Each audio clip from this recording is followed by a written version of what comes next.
Amen.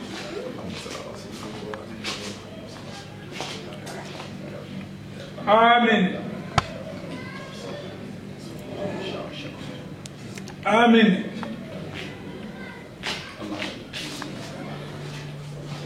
Amen. Fatiha.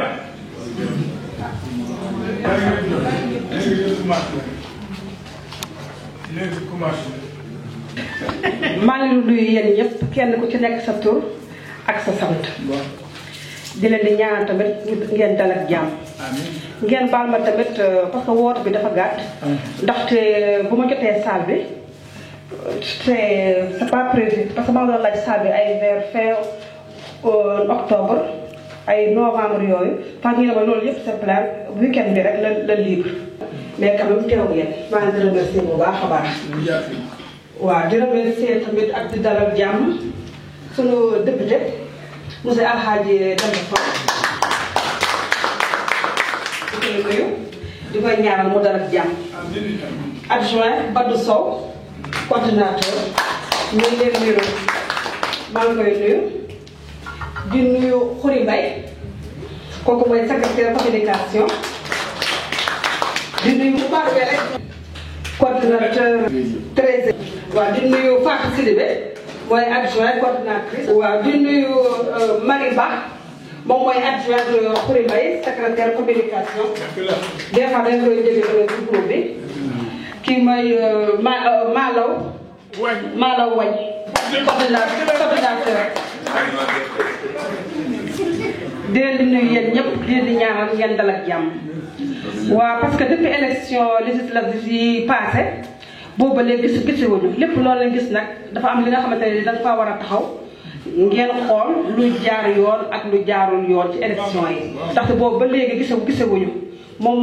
mooy suivre sax kii bi réunion bi tey ak programme tamit avenir mooy l'an 2018 ak l'an 2019 ci élection présidentielle waaw di leen ñaan di laaj aussi kenn ci yéen ku ci nekk ngeen wax la tamit seen xel ak seen i xalaat parce que man tamit loolu tamit bëgg naa ko xam ne yéen tamit lan mooy seen xalaat ak lan mooy seen programme ak lan mooy seen projet ci l'an 2018 bi ak ci l'an 2019 ci élection yi pour ñu mën a avancer ndaxte l'an 2019 du yomb te foog ñu préparer ko teel jóg ci teel te duñu xaar aussi ba mu jàmp ñuy jóg di parax foog ñu jóg ci teel waaw ñu jóg ci teel tamit loolu tamit foog ñu laajte dañoo bëgg a meeting soit l'an 2018 ak l'an 2019 ñu meeting ci waaw pour vraiment parce que l'an 2019 moom nañu programmé rek ñu gagné ko premier tour kon nag foog ñu jóg ci teel léegi nag maa ngi di bàyyi kàddu bi kenn ku ci nekk si yéen soo amee looy wax nga wax ko après léegi nag man dinaa delluwaat ci yéen tontu leen waaw Badou Sow moom mooy coordinateur adjoint Demba Sow di coordinateur aussi Lemiru waaw dafa am rendez-vous tey dafa jàmp malgré xat na lool mais ñëw na wuyu suñu du nga koy remercier bu baax ma bàyyi ko kàddu bi waaw kay merci beaucoup merci. Permettez-moi de saluer d'abord l'honorable député Demba Sow ici présent. Je salue tous ceux qui sont à la table et vous-même en vos rangs et qualités. Je le dis aujourd'hui parce que c'est une fierté pour vous d'abord. C'est pour vous, la victoire a été pour vous. Parce que c'est nous qui l'avons élu, il est là, nous sommes fiers qu'il soit à l'Assemblée pour nous représenter. Pour la première fois dans l'histoire du Sénégal, la diaspora compte beaucoup plus que son argent. Avant, on envoie de l'argent, mais on n'avait pas de représentativité politique. Aujourd'hui, le président de la République nous avait parlé de la 15e région. Nous sommes en passe de réaliser cela. On commence par les députés. Demain, ce sera une circonscription. Après-demain, on pourra tout simplement élire qui c'est un gouverneur qui va représenter l'ensemble de la 15e région et qui est un acte fort du président de la République. Je vous remercie de votre mobilisation. Sachez que la DSE, c'est votre détermination. Vous vous êtes mobilisés sans moyen. Ça veut dire tout simplement que vous avez du cœur et vous avez mis vos propres moyens pour en arriver là. Elle vient de le dire. On va vers des élections de 2019. Et ces élections de 2019, ça ne sera pas facile. Mais ça peut être facile si nous nous mobilisons. Et en tout cas, en ma qualité de coordinateur adjoint aujourd'hui, demain en ma qualité de coordinateur, Inch'Allah, je ferai en sorte que vous ayez les moyens nécessaires pour pouvoir faire une campagne pour gagner dès le premier tour. Je remercie Koumbofal, parce que tout simplement, j'étais venu ici, je pouvais ne pas venir parce que j'ai tellement d'engagement et aujourd'hui même, j'ai des invités chez moi. Mais j'ai tout fait pour venir parce que tout simplement, elle le mérite. Vous faites partie des sections les plus jeunes de l'APR, mais les plus dynamiques de l'APR également.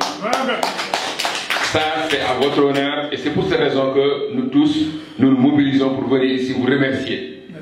Je vous remercie au nom du président de la République, au nom du député qui est là, au nom du parti. Soyez-en remerciés. Je vous remercie de votre attention. Merci beaucoup. joni boɗo salmina on monon kala fof inde mum e yettode mboɗo wiya kadi vraiment on jarama par ce que no jokkunomi date hande réunion o ene raɓɓiɗi kono haɗaki on gari ɗum noon mboɗo waɗa on remercié no fewi par ce que guila e élection ngaji kemɗiɗi ɗi en jindirani te ɓooyi seeɗa joni noon wonde tolnotoɗa alay saago ƴeewen ko honnoɗa ko ene rewi lawol walla rewani lawol hande noon ɗum woni sababu réunion o kadi sababu réunion hande kadi ko pour fodde préparé la 2019 e élection ngaji présidentiel o joni noon par ce que 2019 weeɓi weeɓani kono noon alay sago fuɗɗo e law woppata ko ha ñoosa joni noon yimɓe enen doga pour wadde préparation ɗum ɗo gila joni yimɓeɓe gummoto law pour wadde préparation élection ngaji 2019 joni noon enen ñaagui aussi ici présent monsieur Demba Sow député enen ñaagui 2018 walla 2019 mbaɗen hen meeting eyyi joni noon il faut que mbaɗen préparé pour 2019 gañen ɗum premier tour joni noon mi hoppude on konngol ngol moni kala fof haala miijo mum par ce que miijoji mon aussi minen mboɗo sohli ɗum pour andude ko ko jiɗɗon pour section yaara yesso joni noon mi hoppude mon konngol ngol après son gayni mami jaabo on jarama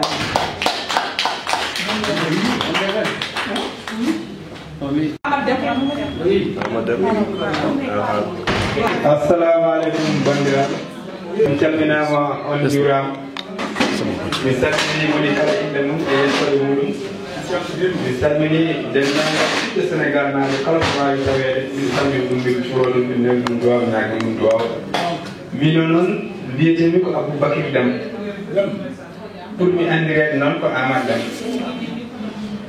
jeeyami ko Sénégal Tundu to wiyete Boyguel Bamba Allah waɗimi noon hannde ko ɗo e leydi France e Coumba Fall noddi kam e section muɗum mi are section he eyi jeeyami noon koye toppitiɓe affaire rendinde yimɓe woni rendinde sukaɓe eyi mbiɗa ñaagui noon enen dendagal ɓiɓɓe Sénégal naaɓe wonɓe ɗo e nder diaspora yo en ndendu saabu Macky Sall sohli ko yo en ndendu Coumba Fall e wondude hono député men Demba Sow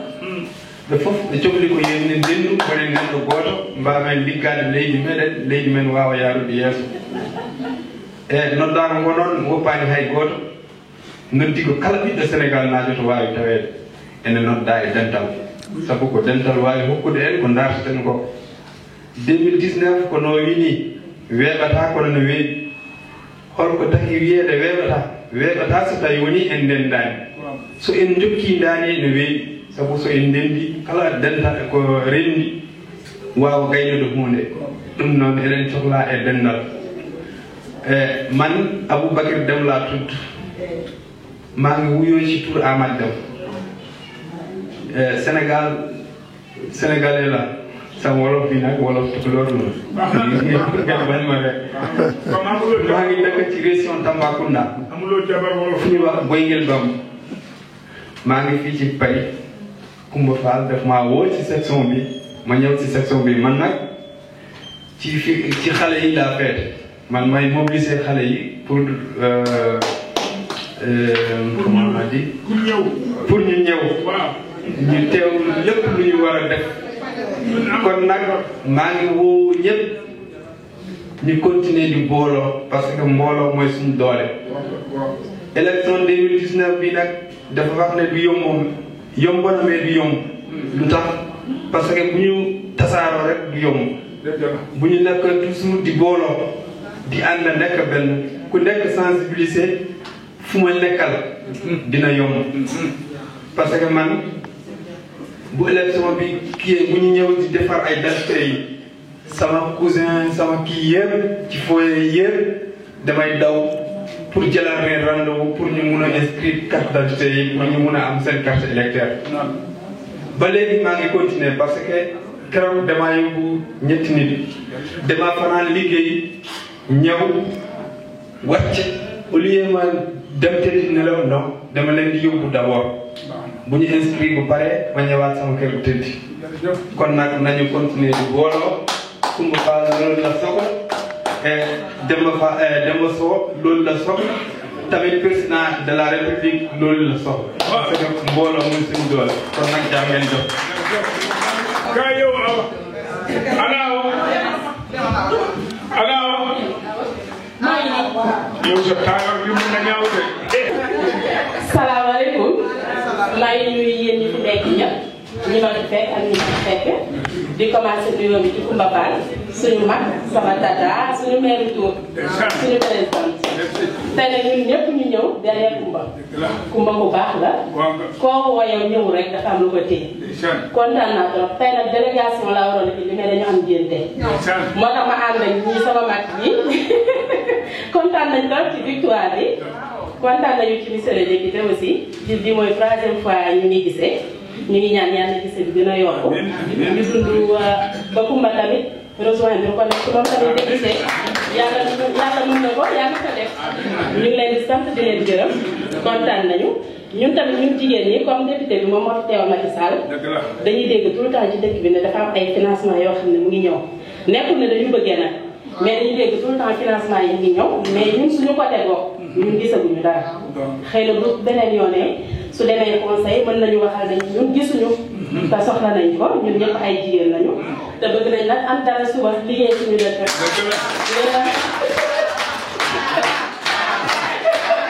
ndax laa woon lu ma si sànni kontaan naa trop ci teewaay bi Coumba ñu ngi lay ñaanal fi nga bëgg a yeggale parti bii yaa ko xam yàlla na ko fa yàlla yeggale kenn mënul ñun ñëpp nag dinañ def lu ñu mën reste sa ginnaaw loo bëgg loolu la foo bëgg foofu la loo ko bëggee dinañ sa ginnaaw merci kontaan naa ci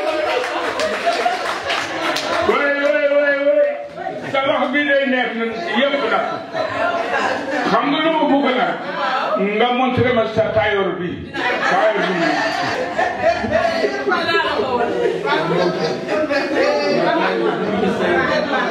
ñëwaat naa ci baax.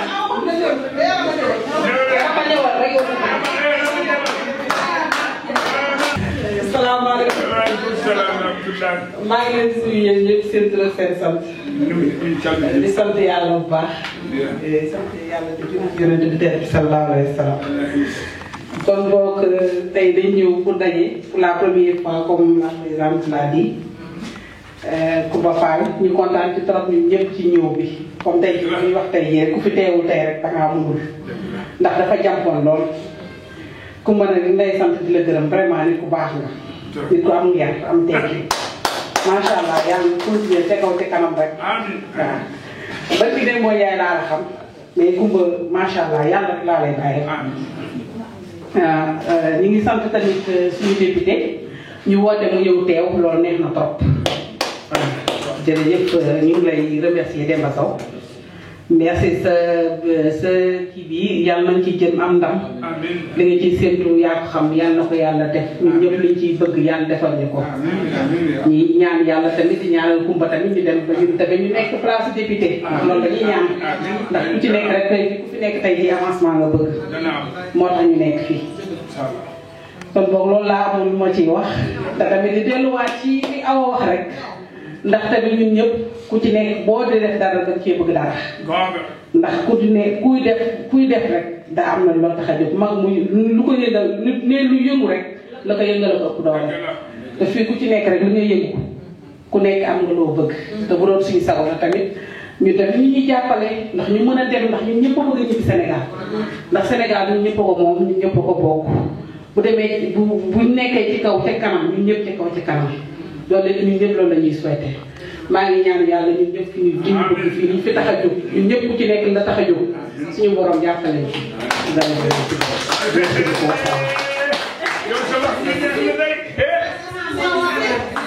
xanaa yéen ñoo bokk tayoon léegi ñaari jigéen wax na léegi benn góor wax mooy ñaar waaw Bokar asalaamaaleykum kii di la dëkk normalement section Samba Sidi laa waroon nekk mais Coumba Fall moom woo ma ñëw ci moom mais am nañu section ma bàyyi section Bundu ma ñëw ci Coumba Fall parce que moom la gis moom tëral moom accueillir ma ñëw ci moom donc comme kii nu mu wax ñun ñëpp am na ñu yëngu voilà ku see nekk na député ku nekk fii am na lu mu bëgg ñun laa ñaan ñu xaalis dañoo ñaan su demee nañu fekkee ñu am ku nekk même parcelle su dee ñuy fay chaque mois 100 000 bu mu mot ñun duñu ñaan de on a nos moyens dañu bëgg ñu dimbale ñu am parcelle même si c'est 10 mètres carrés nga def foofu sa benn 10 mètres carrés voilà ñu ñëpp ñu leen yóbbu Sénégal et il y a une opportunité aéroport Ndiass mu ngi foofu il y a des terrains on n'a pas demandé dañu jox parcelle ku nekk fay 100 000 par mois bu mu jaar man loolu mooy sama voilà merci beaucoup jërëjëf amuloo morom wax nga Soya Fall Soya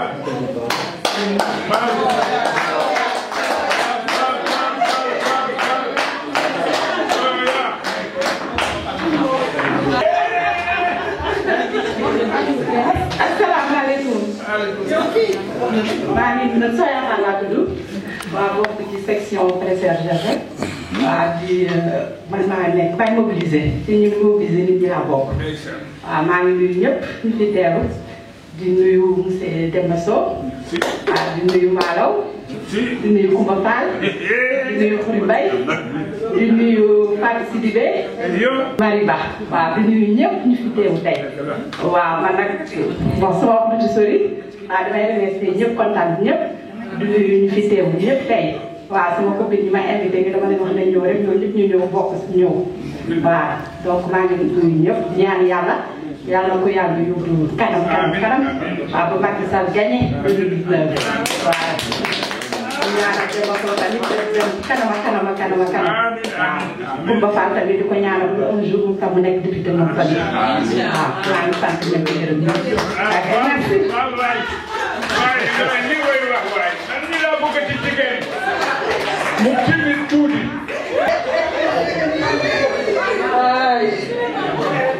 waaw maman li pour ngeen xam bilan élection yi lu ci jaar yoon ak lu jaar yoon ndax kontaan ngeen wala kontaanu leen waaw moo gën de moo gën dugg ci man de kontaan na assalamualeykum wa rahmatullah bandiraɓe mi salmini on mi juurima on ya alhaji Demba Sow a salminama Coumba Fall amina salminama eyyi kadi neɗɗo kadi kala no yetti Allah ma yetto sababu mo yettani sababu wawa yettude Allah eyyi minen sa yi min mbawi hebde rendude e moɗon hono ɗum ɗo ko sababu nde Amadou Deme eyyi ko Amadou Deme holli min lawol hamin mbawi yitude o gati minen koye gila e ɗum ɗo fuɗɗi minen koye affaire tan min goni kono noon min naati ɗo kam ɗin ganda hol damugal min mbawata yitude yimɓe wonɓe affaire min mbawa rendude mum Amadou noon holli min lawol min mbawi yiitondirde e moɗon en jettaɗo Allah ɗum Amadou Déme eyyi so ɗum yawti Alhaji Demba Sow amin ñaago Allah ene laamu ko dañƴa ko yo Allah nawru ɗum yeeso ya juddu hen mbal ya barke Allah ene laamu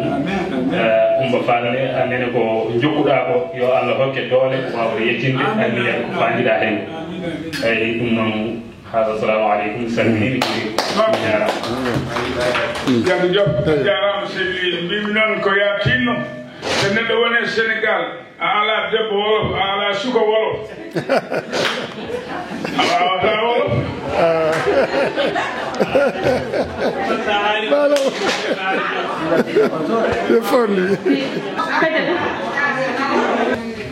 assalamu aleykum maaleykum salam sawano goɗɗo min calmitima mi salminima ko fof inde mum e yettode mum mi salminima noon jooɗiɓe ɗo ɓen fof jooɗiɓe table ɓe fof comme que mi anda yimɓeji ɗi fof mi wawa reftude hen wadde on fof mi salmini on eyo onon jooɗiɓe ɓe ononne mi salmini on eyo minen ko wonno haalam tan hannde ko yo yimɓe mballodira sabu ɗum kala ko yiya so ballodiral ala kadi yimɓe mbawa yarude yeeso sabu ɗum oɗo président hannde so yimɓe daraki bolli ɗumen ala ko yahata sabu ɗum on jii haɗiɓe yimɓe fof nene darine kaɓomo so neɗɗo noon so yimɓe fof darima ne kaɓo ɗum enen yiɗɓe wollude ɗumen ɓe il faut ko daraɗen kaptoɗen sabu sen kaptaki en yahata sabu ɗum makki sal yimɓe fof enen gandi hannde yiɗɓe mo ne keewi kono añɓe mon kadi ne keewi joni noon hannde enen holko woni devoir men ko en daro kaɓoɗen no feewi mo ala kartal fof yo yayir yo kartal mum kala jiɗɗo jagade kartal mum ganduɗa ala lawol pour dañde kartal yen kollu ɗum lawol no dañirta kartal mum so jomum dañi kartal muɗum kaɓoɗen enen fof pour mbawen wolludemo o paasa so ɓenni tan enen fof men dañ sago men par ce que enen fof ɗum woni ko jiilotoɗen monsieur le député mbeɗe salminmami toonimama yo Allah waɗi hen barke eyo mamam anne mi toonimama yo annene yo Allah hokke ɓeydade ha ɓuura ko ɓuuri ko heewi eyo ma jaafa ɗon noon wona mbawɗo haalde kono noon mbeɗa essayé haalde eyo onon yiɗɓe terrain ji yiɗɓe ɗum ɗo so jiiɗi terrain ji on daron wallon jiɗɗo kokko o terrain ji o ma daroɗon bollon ɗum anda on bolli ɗum mbawon darade ñaago ɗon wawa wollude on sabu ɗum neɗɗo so darima wi ko ɗum jinmi sa woni caggal jomum wawa andude ko wawi wollude donc comme ko noon kala goto on andi ko yiiɗe nder ɓerde mum kono noon onon darade mballono so heeɓi tan ko yiiɗoto ko kala dariɗo namdimo hokkat ɗum sabu ɗum kam onono wonini ɗo onono woni ɗo pour enen fof makki saba on gandi wonanani poche mum wonanani hoore mum wonani ko pour Sénégal fof donc onon fof gummoɗe e daro ɗon so darima tan so makki heeɓi onon fof mon dani ko jiɗɗoto ɗon don wassalam so ɗum jima yo wonɓe cifkam ndewa ɓuuri hedde aduna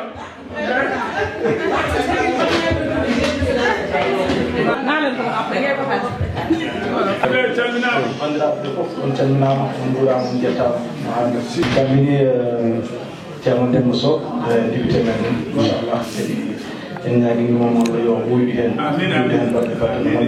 Allah hokkamo hen saago makko inchallah kañum e Coumba Fall kadi en calminima en juurimamo kanko kadi ko woni dow mum ko yo jokku ha Allah hokkamo hen no yiɗiri ni inchallah ceerno Amadou Teddy Déme kanko kadi o salminama o juurama min beltinima minen komin miñira e makko kala nde ummini min soko jamma walla ñalawma fof min gummoto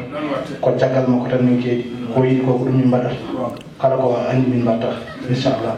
on calminama on juurama hande kadi a yettinama assalamu aleykum waaleykum salam mi salmini wone kattugol e sohna Coumba Fall dennagal dental banggal fayida e nde moƴƴunoɗa areɗini fof sabu eɗen gandi kamen keeɗani caggale Dakar wonɗo o ɓuri hewde goto eɗen gandi kamɓe gona assistede seydiraɓe maɓe ko yimɓe ma ɓe mbiyani fulɓe kaadani abdani ɗum fof jimi ɗo henno e en calmini ceerno Demba Sow dañi ko kadi yo ɗumde hen balɗe eɗen ñaagui Allah kadi Allah junno Macky Sall laamu he gati en ɗawa hay laamu makko e kala jiitimo koye meɗen caggal tan kennoɗen laamuji ɓennuɗi joni hande namen dañi gueɗal kanko ni Allah junnumo yalla junno balɗe moƴƴere battan yalla rokku en nangodirde yo Allah fewnu yahama Allah yalla tittino ko tan mbawmi Isa ɓenniɗo paɗa eyi tumi soro noon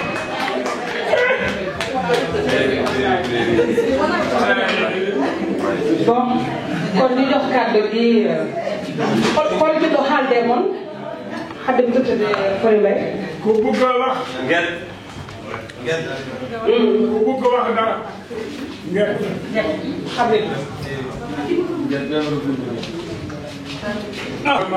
Assalamu alaikum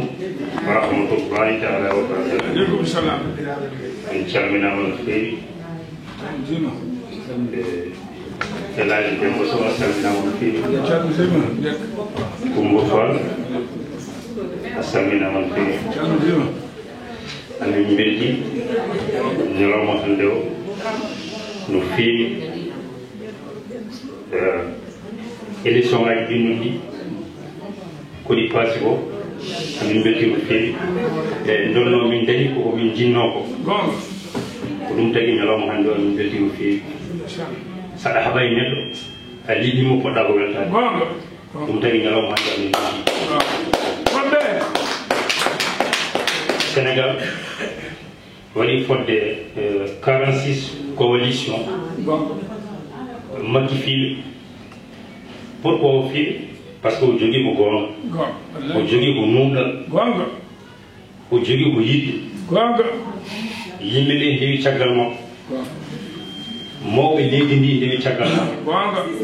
seerenɓe leydi ndi ndewi caggal makko annduɓe leydi ndi ndewi caggal makko yimɓe jogiiɓe askoji leydi ndi ndewi caggal makko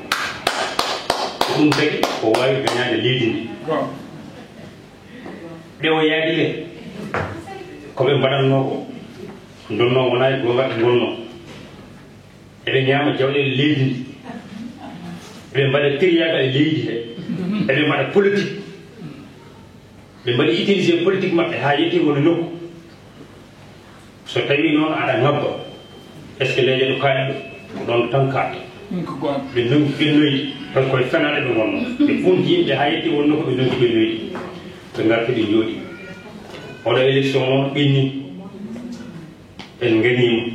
wona Macky gañi ko enen gañi élection 2019 nenara ko joni gañoɗenmo wona 2019 gañoɗenmo mbakkiloɗen jaggodiren kaɓeɗen par ce que caali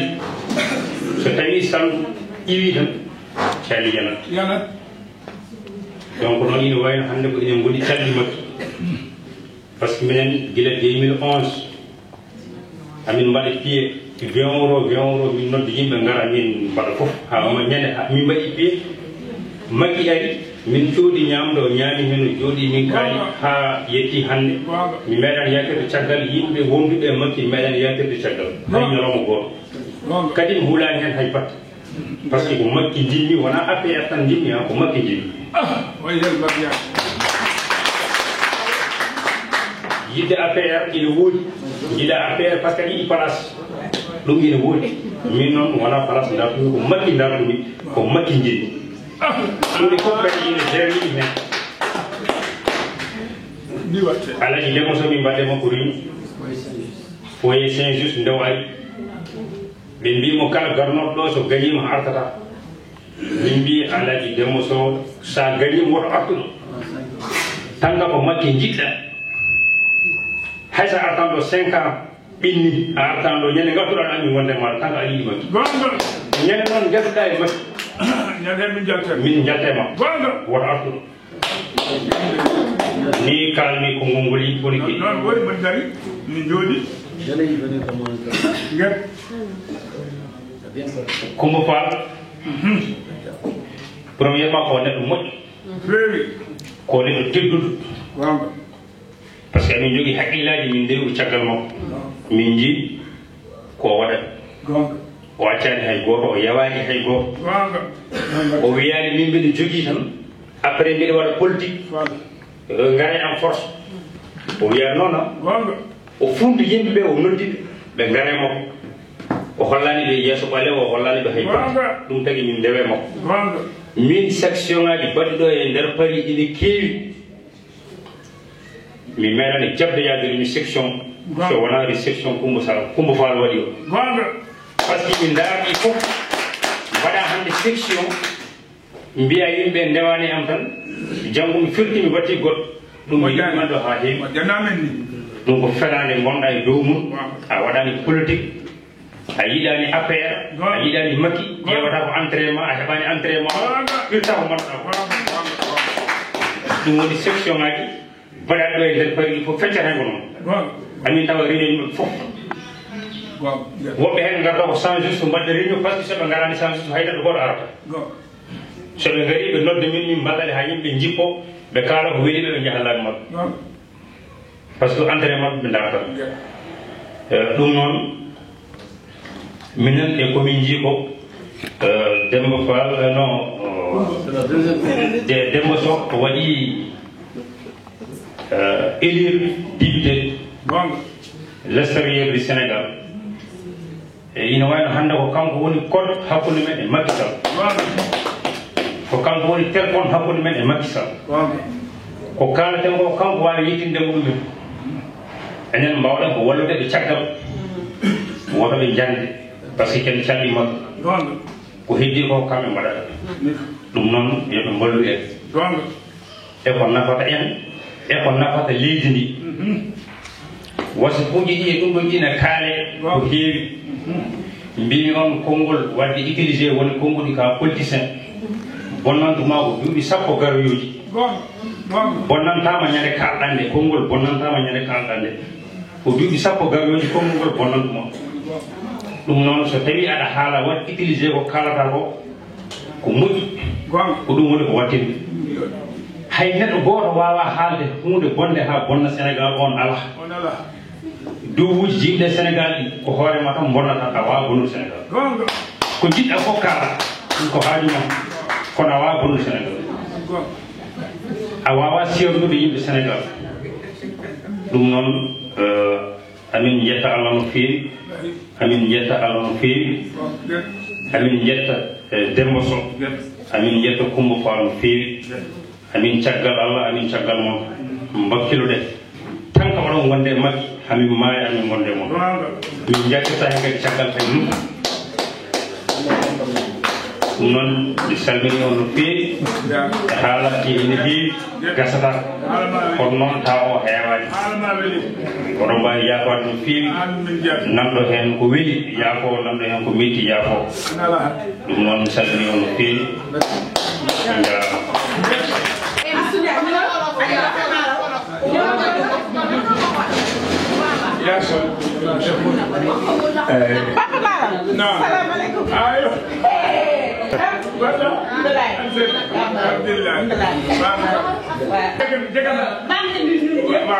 te comme ñun ñëpp benn lañu te nekk ay sénégalais ñuy ay tukulóor ak séeréer ak kii yëpp leen benn la te langue nationale bi mooy wolof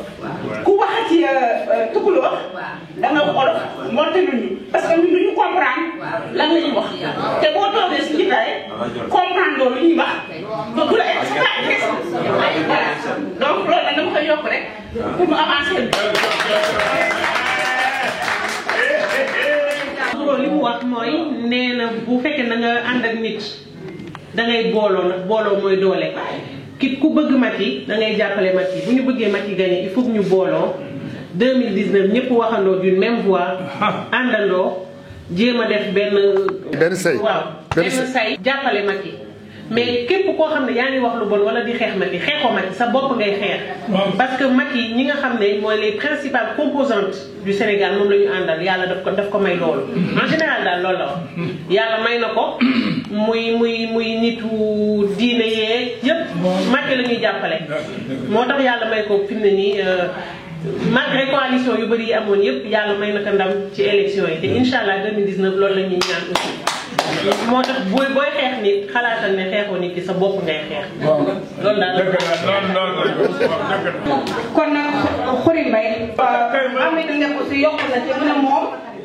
Macky Sall la bëgg ci xolam am na nag Demba Sow ndax Demba Sow dafa bëgg Macky bés bu Demba Sow bàyyee Macky mu bàyyi Demba loolu dafa teg na ko ci. waaw asalaamaaleykum groupe Jibol nuyu naa leen Kumba Fall maa ngi lay nuyu Demba Sow maa ngi lay nuyu section bi tamit maa ngi nuyu ñëpp kenn ku ci nekk ci turam ak santam fàttewu na kenn.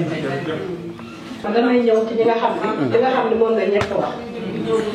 ndaxte lépp lu yëngu lu ko yëngal moo ëpp doole te kenn du fecc ci yàlla naa dee ndaxte kuy dugg di fecc te kenn du la tàccu ngay fecc kenn du la tàccu bu yàggee nga toog affaire terrain bi ñun ñaanuñu kenn terrain dañu yor suñu xaalis bëgg ku ñu won yoon bëgg ku ñu yombalal weer bu dee ku am sa 100 000 verse ku am sa 50 000 verse ndax yéen a ko waxal seen bopp léegi ndax da ngeen di section yëpp affaire bi moo ci gën a am doole. section préservation bi moo ci gën a am doole moo ci gën a yëngu loolu yéen a ko waxal seen bopp. loolu nag bu fekkee loolu am na yéen tamit da ngeen ñuy dooleel tuuti dañuy jàppale ci lu bari am na réunion boo xam ne waxoon naa pour bu vacances yu jotee ñi nga xam ne dañ fi am ay doom ñu war a dem vacances. te billet yi ku nekk xam nga ni billet dafa cher même bu bëggee sa doom dem boo calculer billet yi sax yow dañu mujj toog ba léegi tamit ñaanuñu billet dañu bëgg association boo xam ni bu vacances jotee ñu may ñu tuuti aide ku sa doom war a dem nga bindu avant date bi comme ça ñu xam ne yow bind nga bu date bi ñëwee ñu may la tuuti même bu dee argent de poche baax na ndax ku nekk xam nga ni fii ay immigré lañu dañuy fay suñu luwaaye di fay suñu facture kenn mayuñu daal lu ñu am ñun ñoo ko liggéeyal suñu bopp ñu bëgg ci côté boobu nag ngeen gestuñu ci tuuti. Kumba li nga wax sànq ni pour 2018 2019 léegi ñu ñëw yal nañ ci yàlla yóbbu te may ñu wér ñun ñëpp ñu fekke Demba Sow yéen bi nga yenu diis na yal na ko yàlla oyofal te nga fekke lépp waaw léegi nag dafa am lu ma doon wax. mooy danga ni nan la jàppale mais ci ban fenn nañ ko préparé mais ci ban fenn lañ koy préparé pour mën leen a gën a jàppale ndax ñun ni ñu mobilisé woon ci élection yi passé ba Demba Sow nekk député lu ko raw la ñu fas yéene jàppale ba mu nekk ba président Macky Sall nekkaat amaat deuxième mandat mais boo gisee la fi tamit la fa tax nit ki il faut ñu pousse la pour nga mën a jàll il faut ñu pousse la dooleel la ndax nga mën a sawar mais bu fekkee nag lu am da nga ciy daw lu am da nga ciy wax te doo gis dara bu yàggee boo avancé wu tamit dina rëkk may ñaan nag yàlla yombal lépp yéen li ngeen yéene ci section bi yàlla na ko yàlla eggale ñun ñi groupe bi maa ngi ñaan kenn ku ci nekk gis ci mag ci sa bopp ndax moo tax nag ñuy yëngu waaw yàlla nañu yàlla jàppale ñun ñëpp dafa ñu ko dafa ko bépp julli wasalaam. Comme on a mobilisé la dernière fois jusqu'à Demba Sow est élu député, on peut faire plus même pour que Macky Sall a son deuxième mandat. Mais personne ne danse sans rien. Si tu danses, il faut qu'on t'applaudisse. Si tu danses et on ne t'applaudit pas, tôt ou tard tu vas arrêter de danser. À propos des enfants aussi, on veut que les enfants partent en vacances. Même si ce n'est pas tous les ans, on aimerait bien quand les enfants partent en vacances, on reçoit un peu d'aide. Pour les billets, tout simplement. Même pour les terrains, on ne demande pas aussi cadeau. Juste on nous facilite les terrains. Comme ça, chaque mois, tu peux payer 100 000, tu payes. L'autre 50 000, on paye jusqu'à c'est fini. Voilà, c'est tout ce que j'ai dit. Voilà. Fatou Mada Sidile.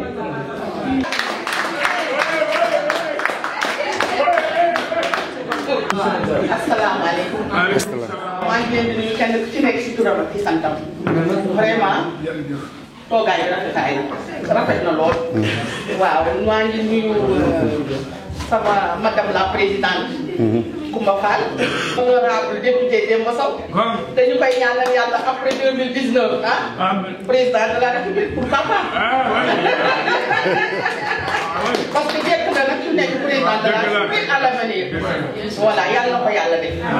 waaw kon vraiment li ñuy waroon a wax yëpp wax nañ ko c'est vrai ñoo ngi fii bu ñuy liggéey dafa am lu tax te wax dëgg yàlla ay jigéen lañu aussi ak ay ñu tamit góor ñi et tout ça liggéey bi metti na lool France yi metti na trop ku ne xam na loolu donc soo gisee ñu takk ba dëgër topp ci ginnaaw Macky Sall di ko dimbali non pas dimbali ko sax mais di dimbali suñu bopp pour ëllëg suñu avenir ñun ak suñu ay doom suñu doom yi ñu ngi fii dañuy jàng yor seen i diplôme yor seen i lépp mais fii tubaab bi toujours ñu ngi ñu dox ay coups de pied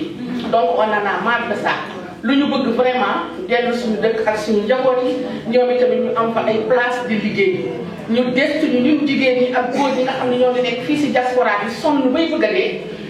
amuñu dara Sénégal ndax boo xasee ba tukki rek yow fa nga jógee gan nga fay doon parce que boo ñibbee sa kër papa nga fekk fa dañ naan la lalal gan bi ci saal bi kañ ngay ñibbi loolu lañ lay wax donc vraiment comme li ngeen wax ànd naa ci ñu jéem ñoo jox ci terrain yi jéem ñoo jox ci xaalis bi ñuy voyager ñun jigéen ñi comme tout le monde voilà donc daal man loolu laa amoon lu may wax vraiment toogaay waaw kon loolu laa amoon lu may wax xale yi vraiment kontaan nañu trop tey soo gisee sax salle bi feesul parce que comme ni ko Koumba Fall waxee dafa jàmp lool et puis tamit réunion yi bari na xam ngeen démb gàmmu dafa am ñu bari woon ca gàmmu nga donc nit ñi nelaw te suba ñun tam dañoo am ay réunion donc soxla yi ñoo bari mais bu dul woon loolu tey di salle bi kenn du fay ndax yàgg nañoo woote xale yëpp di ñëw kenn du manqué kon ñoo ngi leen di jaajëfal bu baax donc ci kaw ci kanam et puis nañu mobiliser aussi tamit pour 2019 comme ni ñu ko waxee xam ngeen coow li bari na yéen xam ngeen ko yéen a ngi dégg réseaux sociaux yi yéen a ngi gis ce qui se passe en ce moment là comme xale bi ni mu ko waxee fi mu ne nii góorgóorlu rek moo fi sës ku leen wax ni nag affaire bi yomb na daf leen di nax boo mieux que ñu takk ba dëgg ñu liggéey waaw liggéey bi daal moom moo fi sës kon voilà kon nag asalaamaaleykum wa rahmatulah kontaan nañu noonu Mariba waaw kon xam naa nag dina ci yokk bu bëri ndax defe naa ne li nga ñu wax yëpp wax nañ tënk nañ wax ji mais xëy na lenn rek laa ci yokk mooy ñun ñëpp politique daf ñoo soxal moo tax ñu toog fi tey te politique en premier c'est une conviction personnelle c'est-à-dire que da nga koy bëgg ci sa xol c'est pas une question de calcul donc damay dugg ci politique parce que dama bëgg ko effectivement da nga bëgg am dara mais bëgg def politique pour jàppale nit c'est la première des choses donc suñu objectif principal lan la war a doon la massification du parti c'est-à-dire que ku nekk ci ñun da ngay jéem a convaincre des personnes pour ñu ñëw parce qu'en politique qu'est-ce que c'est la politique c'est l'addition de voix politique amul moins plus la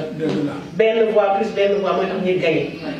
donc loolu daal nañ ko def suñu objectif mooy jéem a convaincre ay nit ñu ñëw plus on sera nombreux ou nombreuses plus on gagnera et mieux on gagnera te objectif principal bi mooy 2019 pour ñu gagner ko certes ça ne sera pas facile loolu moom kenn du la réew du yomb parce que li ñu gis nekk li xëy neexul ñun nag ñu ñoo war a takku xam li ñu yëkkati convaincre saa ñu wootee réunion lu mu métti dañu jéem a def ay effort ñëw wane na ñun ñii kat fi soxal nañu parce que tamit mag yi bu gisee ne ñun ñii ñu ngi mobiliser wu par la voix du député dana tax ne que ñii bari na ñu ngi am ay nit bu boobaa ñun li ñu bëgg dinañu ci jàppale parce que xam nga ne nit du fekk kenn du fekk yàlla naa dee defe naa daal loolu mooy le principal ngeen baal ma wax ci moom bi ma la bari mais loolu la daal encore une fois merci ci seen présence parce que ça n'a pas été facile en 15 jours lañ leen convoqué ñu ngi leen di gërëm di leen sant bu baax a baax tey gërëm aussi Koumba Fall moom vraiment man dama ko naw parce que politique bi muy def ci xolam la ko jël Koumba Fall day investir ci biir politique bi amul benn financement pas que je sache en tout cas amul benn financement loolu nag c'est parce que nit ki c'est une passionnée de politique ñun nag dinañ topp sa ginnaaw parce que exemple bi muy jox baax na ñoo ngi sa ginnaaw tey suba gannaaw ëllëg te li ñu lay ñaanal rek mooy nga dem nekk madame la députée on va dire inch'Allah yàlla nañu yàlla jàppale ci li ñu bëgg daal. yaakaar naa ko yéen amuleen ay question li nga posé parce que li ngeen wax yépp jëmbat naa la tontu leen mais du question li ma bëggoon ngeen wax xam nga liggéey boo fekkee nit mu ngi liggéey il faut mu am lu mu war a liggéey kooku mooy question Coumba Fall mii toog kuy dajal nit yi jël ay alalam wala seen alal dépassé ko loolu ngay war a poser question ay coordination yi balaa ñu dem pour ngeen wax ah ñun dañu bëgg a liggéey mais foog ngeen dimbali kooku am na ci politique boo nit fekkee mu ngi wax man maa ngi def ci politique bugguma dara demal toog sa kër il faut nga bëgg dara loolu laa bëggoon ngeen poser question mais yëpp day ñun ñoo ànd parce que kii Coumba nit ku baax la nit ku am wala ci ñun kuy jël téléphone am téléphoné député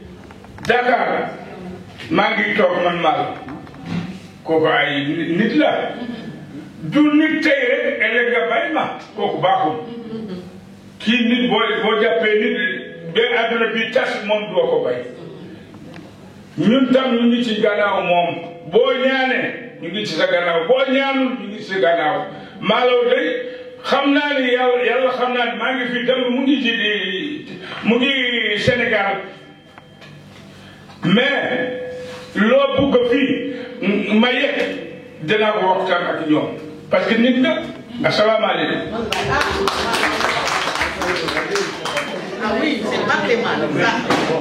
waaw balaa may jox kàddu gi Alhaji Danga Sow monsieur le député ma remercier leen parce que moom suñu waxee rek après dañuy tëj continuer musique bi léegi ma leen di remercier bu baax seen teewaay kontaan naa trop parce que woote neex na mais woote ñu wuy si la aussi moo dàqati li ma leen di wax rek bu ko see yokk mooy carte d'identité yi bu leen fàtte jël rendez-vous dem jëli ko waaw bàyyi woon naa sama numéro téléphone xam ngeen aussi sama numéro téléphone képp ki nga xamante ne kii mën naloo jël rendez-vous mën nga maa woo ñu jëlal la rendez-vous nga dem jëli pièce d'identité bi ndax li ma ko waxoon démb rek loolu laay waxaat tey ndax pièce d'identité mooy sunu arme soo dem di xeexe soo amulee arme naka ngay xeexe te pièce d'identité yi moom mooy sunu arme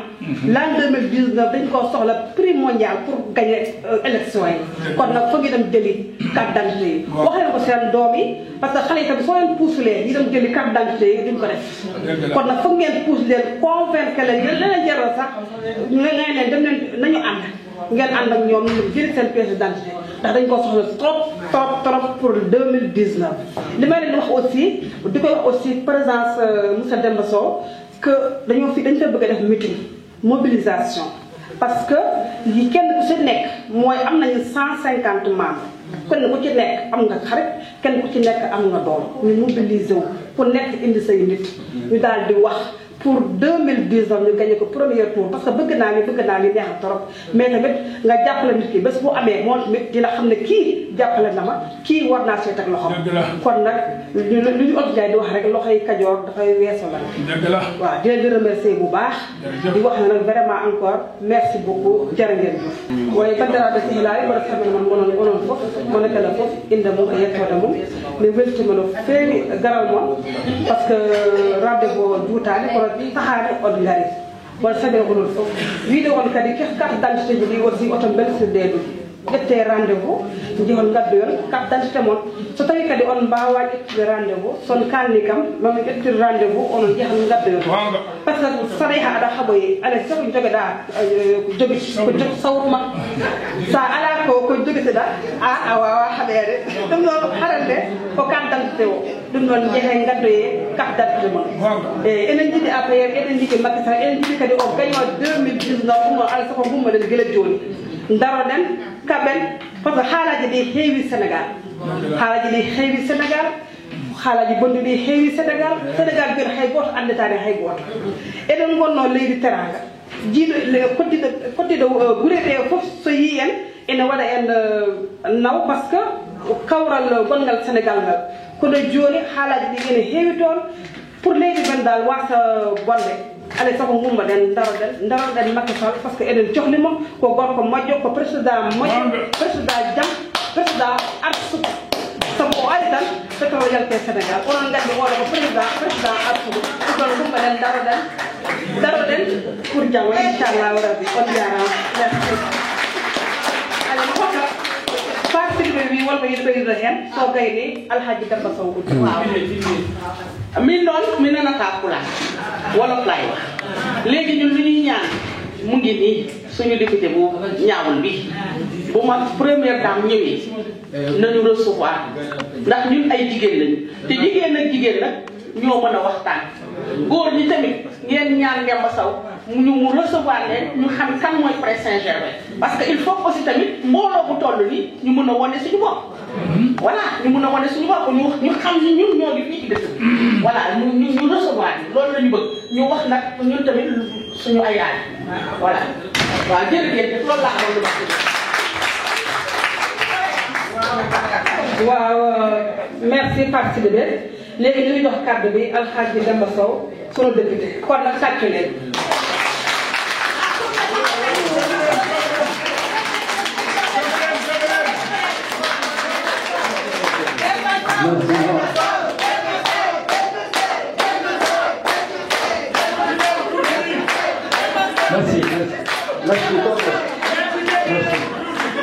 Merci beaucoup.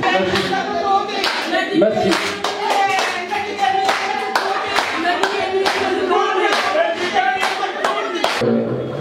Merci beaucoup. Ok, c'est bon. Merci beaucoup. Merci à la dynamique et sympathique et engagée section du Presse Saint-Germain par la voix de sa coordonnatrice, Mme Sikumba Mefal. Je suis souvent venu ici comme responsable du parti et membre du parti, mais aujourd'hui Dieu fait que je suis venu comme honorable député. Par la grâce d'Allah et par votre volonté. Et quand on a ouvert la campagne électorale, on avait commencé par la validation de la section, justement, je pense que c'était au mois de juillet 2017, si ma mémoire est bonne, et que la campagne allait démarrer le 20 juillet. J'avais dit qu'on avait lancé la campagne. Et là, je peux dire qu'on démarre la campagne présidentielle encore une fois par la dynamique et chanceuse section APR pré-CGRV. Comme c'est ce que Allah vous a donné. Donc, je dis souvent que je ne crois pas au hasard. Je n'allais pas assister à cette rencontre prévue, je ne sais, il y a 15 jours. Moi, je suis arrivé donc mardi dernier. Je suis arrivé parce que ça faisait 2 mois que je suis parti au Sénégal. Je ne suis jamais resté aussi longtemps au Sénégal. Après la victoire, après les investitures,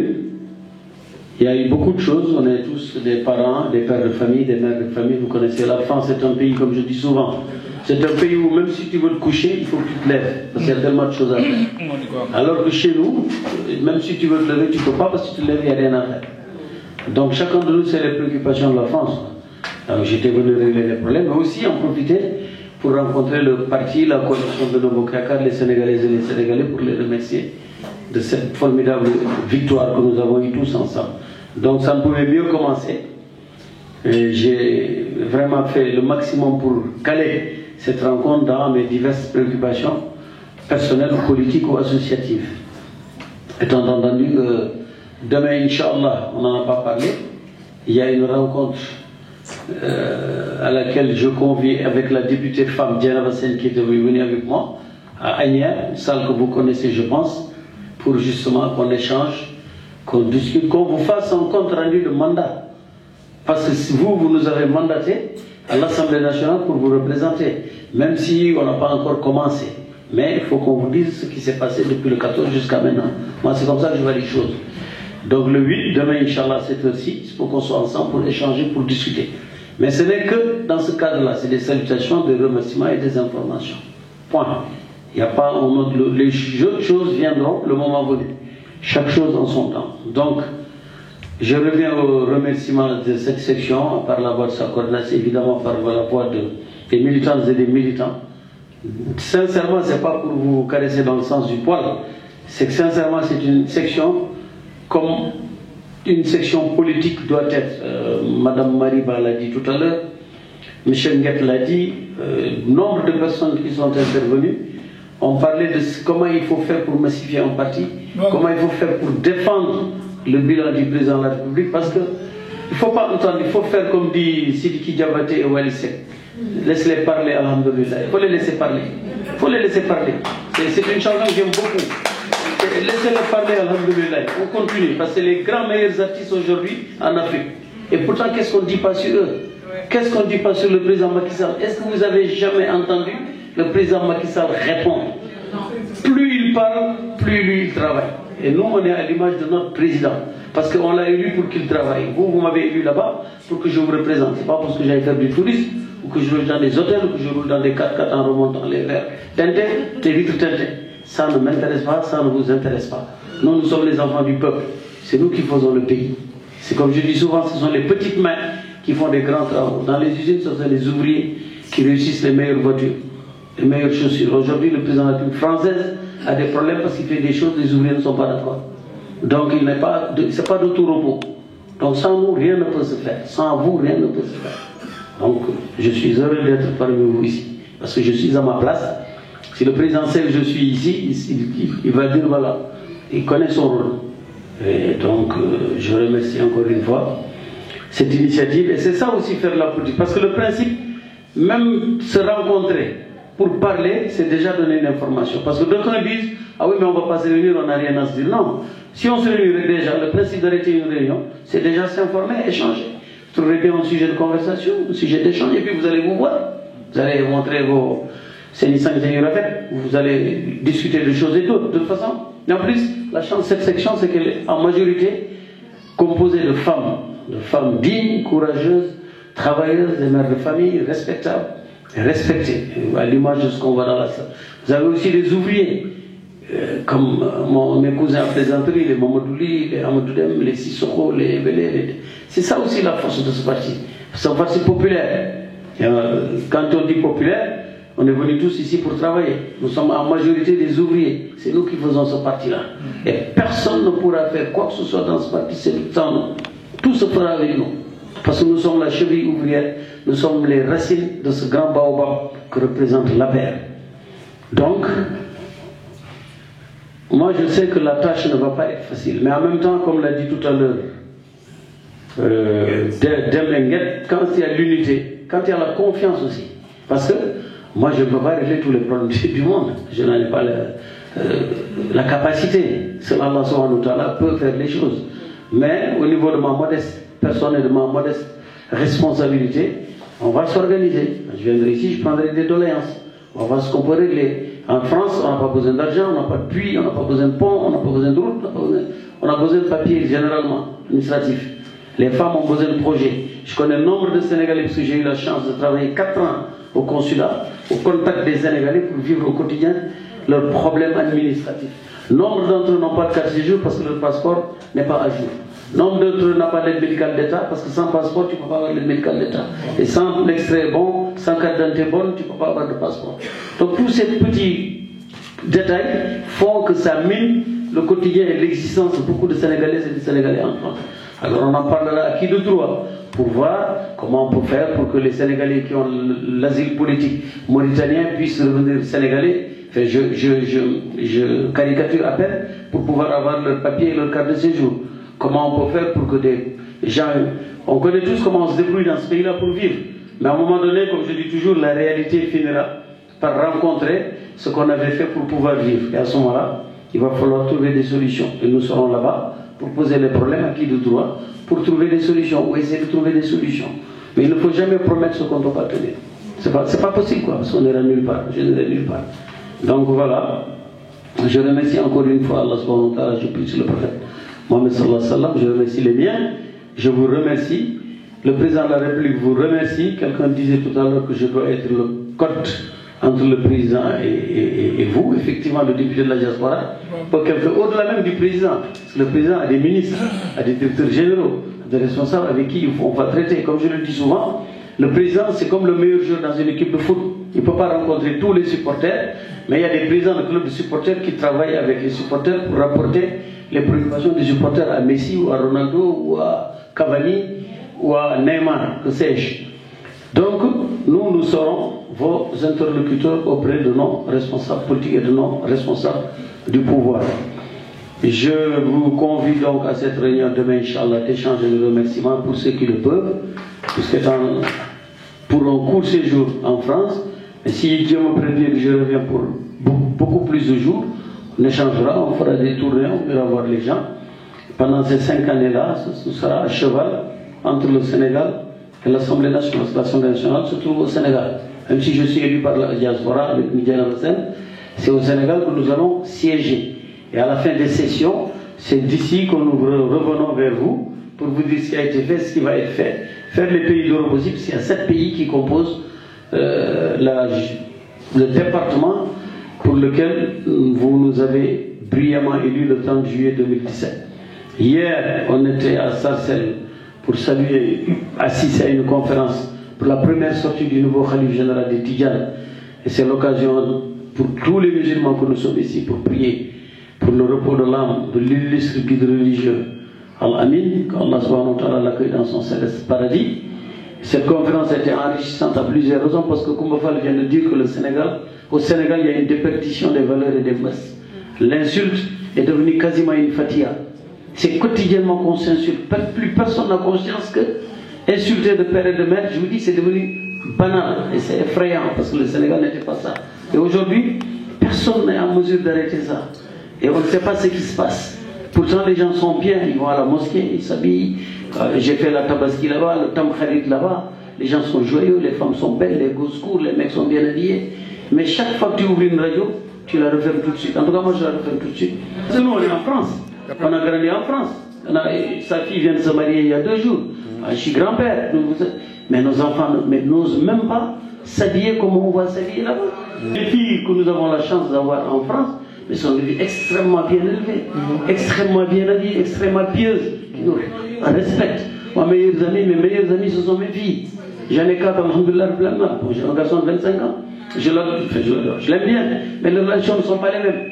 Donc nos filles ici, si elles vont au Sénégal, ce qui se passe, elle a raison. Le Sénégal, c'était pas ça. C'est quand même le pays de Seigne Touba, de Seigne Maliki, comme l'a dit tout à l'heure Nguet. On ne peut pas craindre pour le Sénégal parce que les prières, les bénédictions qui y sont protègent le pays.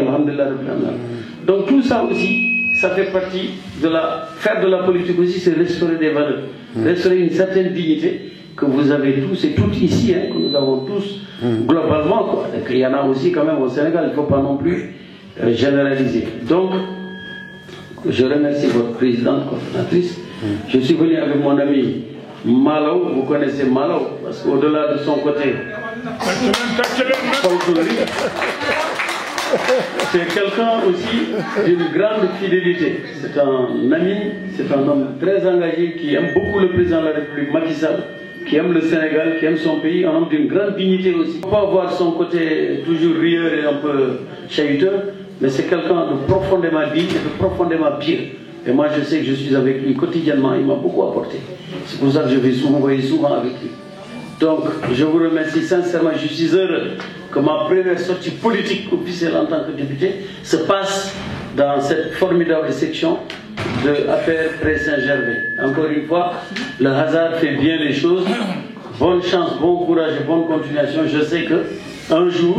cette section sera connue au plus haut niveau, Inch'Allah. Alors, elle a parlé d'un meeting en 2018 pour les présidentielles 2019, mais je crois que le travail que vous faites, c'est plus important que les grandes messes où on dépense 12 000, 14 000 euros. Les sections avancent 2 000 euros et elles courent derrière 12 000 euros pour trouver le pas. Vous faites un travail de proximité.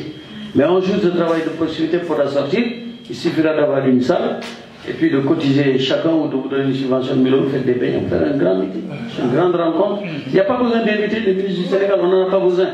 Et ça, je le dis ici, ça passe dans YouTube. Nous sommes assez responsables, assez militants pour pouvoir nous gérer nous-mêmes, organiser nos meetings nous-mêmes, mener nos combats nous-mêmes. Quand faisons des meetings, invitons les sections, invitons les ouvriers, invitons les femmes, invitons les jeunes, invitons les cadres, invitons les femmes. Alors je voulais terminer sur une note par rapport à Koumba Fall. La responsable nationale du mouvement des femmes, vice-consul général du Sénégal à Paris, Mme Mbaké, Sokhna Awa Diop, peut peut mieux que moi vous parler de Koumba Fall, parce qu'elle connaît son engagement dans la paix. Parce que Mme Baké avait organisé un meeting le 21 novembre 2009, à l'époque où le président Macky Sall, à travers la diaspora, voulait conquérir le pouvoir. Ce meeting a lancé la dynamique de victoire en France. Et bien, à l'époque, Mme Baké avait instauré des tenues pour les femmes, des uniformes. Elle est venue chez elle, un matin très tôt, Koumba Fall est venue chez Mme Baké, c'est Mme Baké qui me l'a raconté. Elle était venue prendre 6 pièces, finalement elle en a pris, je pense, 11 ou 12. Et depuis, quotidiennement, elle n'a pas lâché l'affaire. Donc, ce n'est que justice si ses efforts et son engagement politique désintéressé ont été récompensés par une responsabilité politique au plus haut niveau en étant coordinatrice de la vaillante et dynamique section APR du Pré Saint-Gervais. Voilà, je salue ses efforts, vous saluez ses efforts. Au plaisir de vous retrouver et à très bientôt. Assalamu alaikum wa rahmatullahi wa barakatuh.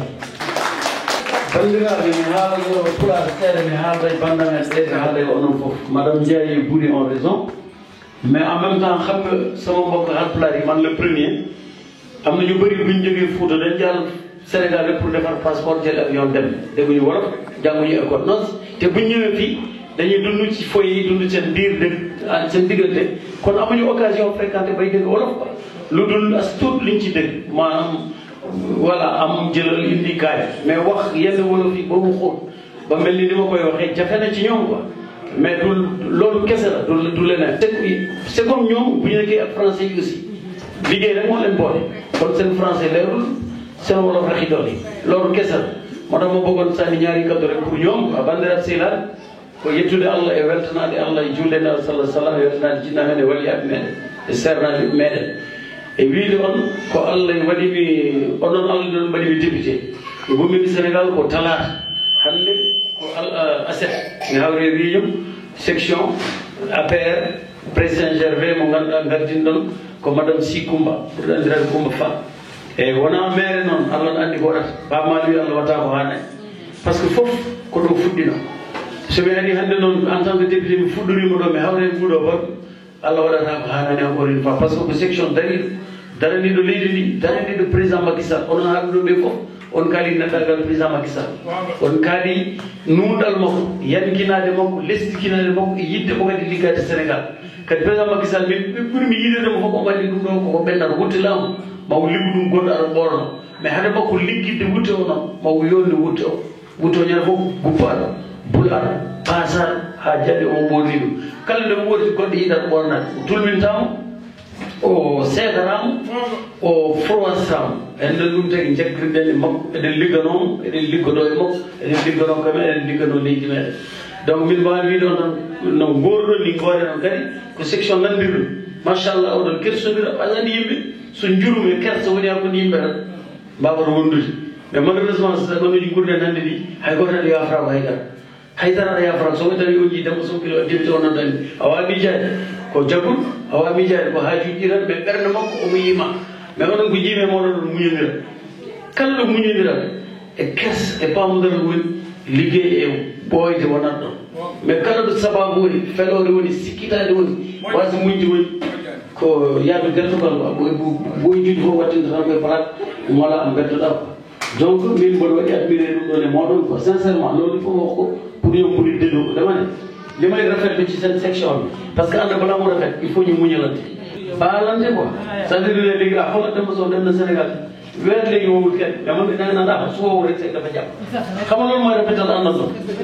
li man seetlu naa ko ci yéen daal xam leen détail àdduna bon voilà complicité ak yërmande aussi il faut mooy diggante ay jigéen peut-être aussi parce que ay jigéen ngeen jigéen mooy jur mooy nampal mooy muñ jooy mooy muñ biir xale buy métti yow guddi man damay xandoor yow man la demal ci salle nga toppatoo xale bi peut-être aussi loolu moo tax loolu am mais loolu man ci rafetlu et ce sont des valeurs aussi que je trouve dans cette section maa ngi ciy kontaan bu baax boo doon wettani yoon boo doon wettani yàlla maa ngi leen di gërëm di leen sant di leen ñaanal li ngeen nekk yàlla yàgg li nekk yàlla yàgg li ngeen fi ñaan aussi wax yàlla nañ ko may ñu def ko ci 5 ans voilà